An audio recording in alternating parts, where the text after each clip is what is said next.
It'd be great if we could talk in good faith across lines of racial difference.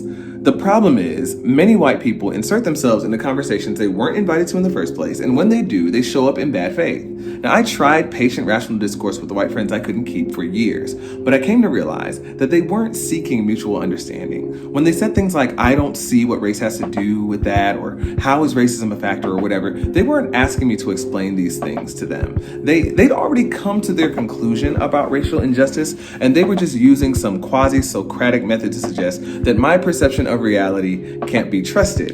And which just goes to show that people who need to be white seem committed to an ongoing assault on Black epistemology. That's to say, they hope to escape the charge that their world is built on the breaking of Black bodies by claiming that Black people are just imagining that the system of racial, economic exploitation and oppression established by their predecessors is still working today. There's a word for that: gaslighting.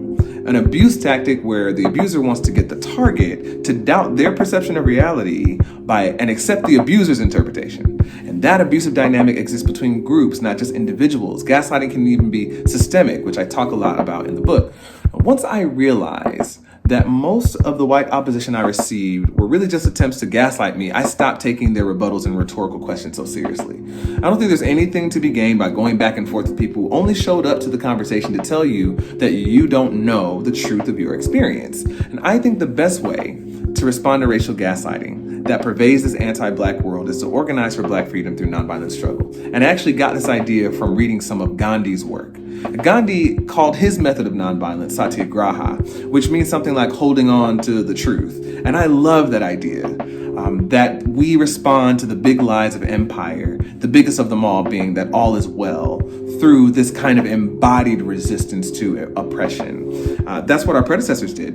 White people said there's nothing wrong with Jim Crow. Civil rights leaders shut down cities in response to dramatize the truth.